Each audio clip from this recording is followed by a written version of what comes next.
২৪ দিন আগে বিএনপির মন্ত্রিসভায় ডক্টর খলিলুর রহমানের স্থান পাবার পূর্বাভাস দিয়েছিল দ্য নিউজ আওয়ার। মঙ্গলবার বাংলাদেশের ২৪তম পররাষ্ট্রমন্ত্রী হিসেবে শপথ নিয়েছেন বর্ষিয়ান এই কূটনীতিক। আমাদের পূর্বাভাস সফল হবার সঙ্গেই দানা বাঁধছে সামরিক ও বেসামরিক নেতৃত্বের মধ্যে সংঘাত। নর্থ ইস্ট নিউজের প্রতিবেদন বলছে, অন্তর্বর্তী সরকারের একাধিক বিতর্কের কেন্দ্রে থাকলেও যুক্তরাষ্ট্রের ছায়া হয়ে টিকে আছেন ডক্টর খলিল। সোমবার সন্ধ্যা পর্যন্ত সম্ভাব্য মন্ত্রীদের তালিকায় দূর দূরান্ত পর্যন্ত তার নাম ছিল না। সম্প্রতি যুক্তরাষ্ট্রের সঙ্গে বাণিজ্য চুক্তি ও ২৫টি বোয়িং বিমান কেনার বিষয়ে বাংলাদেশের প্রতিনিধিত্ব করেন তিনি। ধারণা করা হচ্ছে, যুক্তরাষ্ট্রের ডিপ স্টেটের শক্তিশালী প্রভাব অব্যাহত থাকায় নতুন পররাষ্ট্রমন্ত্রীর সঙ্গে সেনাপ্রধানের বিরোধ চরম আকার ধারণ করতে পারে। খলিলুর ও ওয়াকারের এই দ্বন্দ্ব শুরু হয়েছিল ২০২৫ সালের মে মাসে।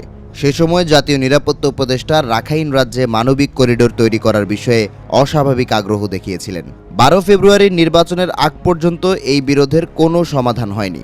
রাখাইনে প্রস্তাবিত মানবিক করিডোরকে রক্তাক্ত করিডোর অভিহিত করে সেটি বাতিল করেন সেনাপ্রধান।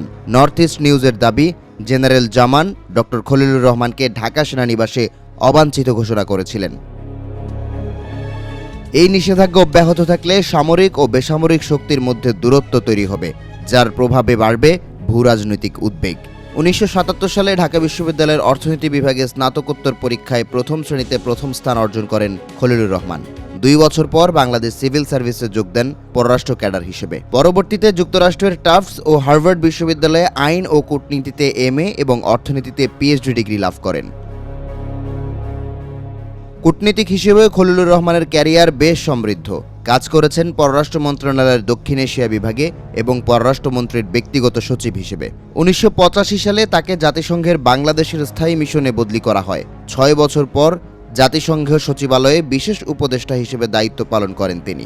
ডক্টর মোহাম্মদ ইউনূসের আগে ২০০১ সালে তৎকালীন প্রধান উপদেষ্টা বিচারপতি লতিফুর রহমানের একান্ত সচিব হিসেবে দায়িত্ব সামলেছেন ডক্টর খলিলুর রহমান।